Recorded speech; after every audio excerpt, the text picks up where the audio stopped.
स्वामी लक्ष्मी देवता प्रसन्तो कुटुंबं राज प्रसन्तो ओम नमः शिवाय ओम नमः शिवाय ओम नमः शिवाय ओम नमः शिवाय हर हर महादेव शंभो शंकर महेश्वर मम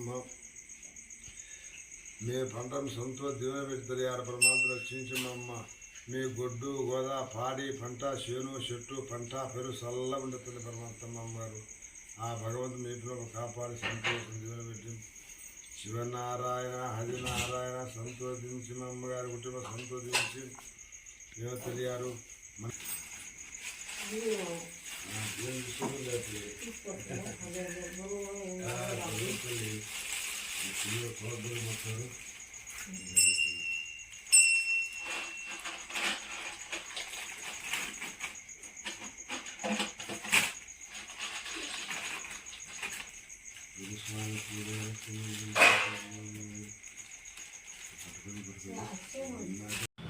hi friends, welcome to my channel Neelima Harish vlogs. ఎలా ఉన్నారండి అందరూ? మేమైతే చాలా బాగున్నాం ఫ్రెండ్స్. మీరు కూడా బాగుండాలని మనస్ఫూర్తిగా కోరుకుంటున్నా అండి. ఇదైతే సంక్రాంతి రోజు వీడియో అండి. చూసారు కదా, మా అమ్మవారింటికి వాళ్ళు ఏమంటారు నాకు తెలియదండి, పెద్దగా కాటి కాపురో ఏదో అంటారు. ఇంకా మార్నింగే వచ్చేసారనమాట 4 గంటలకే. కరెక్ట్గా ఆయన వచ్చారు. నేను ఫోన్ ఆన్ చేశాను, ఇంక కరెంట్ అయితే పోయింది. ఇంక సౌండ్ అయినా వింటారు కదా అని చెప్పి అయితే షూట్ చేసాను అనమాట. ఇదైతే నిన్న తెచ్చిన దివాన్ సెట్ అండి. మా లోకి అయితే రాత్రంతా దాని మీదే ఉన్నాడు, నిద్రపోయాడు కూడా దాని మీదేను. ఎందుకంటే కొత్తది కదా, ఇంక అందుకని దాని మీదే నిద్రపోయాడు. ఇంకా మేమైతే నిన్న అమ్మ వాళ్ళ ఇంటి దగ్గర ఉన్నాం కదండి, ఇంక నైట్ కూడా అక్కడే పడుకున్నాను అనమాట. ఇంక మార్నింగ్ లేచి అయితే ఇంటికి అయితే వచ్చేసాను. ఇంకా సంక్రాంతి రోజు కదండి, పెద్ద పండుగ. ఇంక మనకైతే ఇంట్లో దీపం పెట్టుకుందామని చెప్పి ఇంకా పొంగల్ అయితే ప్రిపేర్ చేస్తున్నానండి. ఈరోజు అయితే పెద్దలకు పెట్టుకుంటారు, నేనైతే ఎవ్వరికి పెట్టనండి. ఇంక అందుకని జస్ట్ పొంగల్ మాత్రమే చేసుకున్నాను. అదిగాక ఇంకా మా అత్తమ్మ వాళ్ళ ఇంటికి వెళ్ళాలి, ఇంకా అన్నీ ప్రిపేర్ చేస్తే లేట్ అయిపోద్ది అని చెప్పేసి పొంగల్ వరకు అయితే ప్రిపేర్ చేసి దేవుడి దగ్గర అయితే దీపం పెట్టేసుకొని అమ్మని వెళ్దామని చెప్పి రెడీ చేస్తున్నాను అనమాట.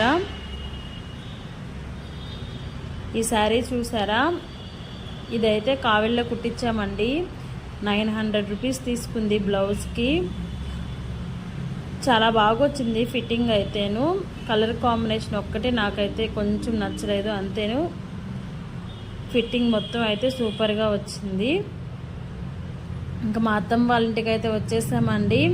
ఇంకా రాగానే ఫోటోలు అయితే తీసుకున్నాం అన్నమాట. ఇంకా వస్తూ తేగలు అయితే తెచ్చాను. ఇంకా అవన్నీ క్లీన్ చేస్తున్నాను అనమాట, ఉడకబెడదామని చెప్పేసి. తంపట వేస్తే చాలా సూపర్గా ఉంటాయి. ఇప్పుడు తంపట ఎవరు వేయట్లేదు కదా, ఇంక ఉడకబెడదామని చెప్పి మొత్తం అయితే కడిగి పెట్టేశాను. ఇంకా మేమైతే వచ్చే తలకే మధ్యాహ్నం అయిపోయిందండి. ఇంకా మా అత్తమ్మ అయితే సాంబార్ చేసేసి పెద్దలకైతే పెట్టేసి ఉండింది. ఇంకా రాగానే సాంబార్ వేసుకుని అయితే అన్నం అయితే తినేసాము. ఇదైతే ఈవినింగ్ అనమాట.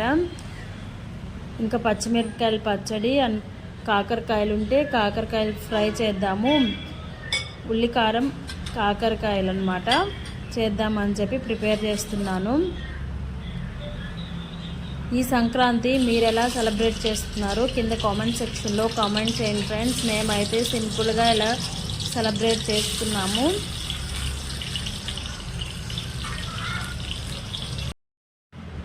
ఇప్పుడైతే ఇలా సెలబ్రేట్ చేసుకుంటున్నాం, కానీ పాతకాలం రోజుల్లో అయితే అసలు సంక్రాంతి పండుగ అంటేనే పెద్ద పండుగ అన్నమాట.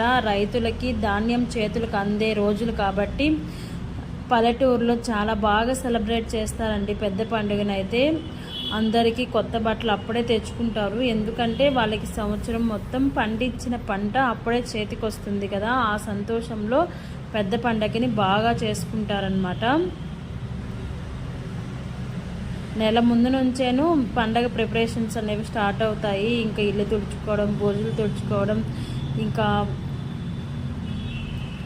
పిండి వంటలు చేసుకోవడం అవన్నీ స్టార్ట్ అవుతాయి అన్నమాట. ఇప్పుడు రాను మరి పిండి వంటలు కూడా చేసుకోలేని పరిస్థితి వచ్చింది. ఇంక నేను ఇంకా అయితే కాకరకాయ ఫ్రై చేసేస్తున్నానండి ఉల్లికారం వేసి.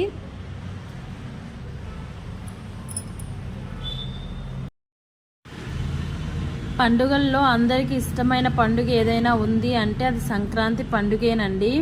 పల్లెటూరులో అయితే మరీ ఎక్కువ, ఎందుకంటే రైతు పండించిన ధాన్యాన్ని దేవతలకి పితృదేవతలకి సమర్పించుకొని చాలా సంతోషంగా జరుపుకుంటారనమాట ఈ పండుగ. ఇప్పుడు రోబోలు వచ్చాయి కదండి, రోబోలు అయితే 100 మంది చేసే పనిని ఒక్క రోజులో చేస్తున్నాయి. కానీ దాంట్లో ఒక్కరి ఆకలిని కూడా ఆ రోబో అయితే తీర్చలేదండి. ఎన్ని రోబోలు వచ్చినా, ఎన్ని కాలం అప్డేట్ అయినా, ఎంత ట్రెండ్ మారినా అందరికీ ఆకలి తీర్చేది మాత్రం రైతేనండి. అందుకే రైతు బాగుంటే దేశం బాగుంటుంది, అందరం బాగుంటామన్నమాట. నేను వ్యవసాయ కుటుంబం నుంచి వచ్చిన దాన్నేనండి. ఆ కష్టం ఎలా ఉంటుందో నాకు తెలుసు అన్నమాట. 3 నెలలు 4 నెలలు కష్టపడి చేతికి వచ్చేటప్పటికి వర్షాలు వచ్చి పంట నాశనమైన రోజులు కూడా ఉన్నాయి. ఆ పంట కోసం రాత్రింబవళ్ళు నిద్రలు మానేసి నీళ్ళ కోసం తిరుగుతూ ఉంటారు. రాత్రులు నిద్ర కాచుకొని మడవలు కట్టుకొని అయితే నీళ్లు వేసుకొని 4 నెలలు కష్టపడితే కానీ ఆ పంట చేతికి రాదు. కానీ ఒక్క విషయం అండి, నేను షాప్ పెట్టినప్పుడు రైతు కంటే దళారులకే ఎక్కువ మనీ అనేది మధ్యవర్తులకే ఎక్కువ వచ్చేది. వీళ్ళు 4 నెలలు కష్టపడి సంపాదించింది వాళ్ళు 4 రోజుల్లోనే సంపాదించి పెద్దవాళ్ళు అయిపోతారనమాట. ఇంకా నా కాకరకాయ ఫ్రై కూడా అయిపోవచ్చింది. కొంచెం లేట్ ప్రాసెసే కానీ టేస్ట్ అయితే చాలా బాగుందండి. అసలు సరిపోలేదన్నమాట. ఇవి 1/4 కేజీ ఉన్నాయి కాకరకాయలు. ఇంకెందుకంటే మా అత్తమ్మ మా మామయ్య కదా, ఇంక మేము వచ్చేస్తే ఉండేది. ఇంక వాళ్ళిద్దరికి 1/4 కేజీ అయితే ఎక్కువ కదా, అందుకని 1/4 కేజీ తెచ్చాడు. అందరం తలా ఒక 2 ముక్కలు అయితే వేసుకొని కాకరకాయలు తినేసామండి. ఇంక పక్కన కూడా అన్నం పెట్టేశాను. చూడండి, లాస్ట్కి ఫ్రై అయితే ఇలా వచ్చింది. చాలా టేస్టీగా ఉండిందండి. టైం కూడా ఎక్కువ తీసుకుంది అనమాట. ఇదేనండి ఈరోజు వీడియో. నచ్చితే చిన్న లైక్ అయితే ఇచ్చేయండి ఫ్రెండ్స్. ఇంకొక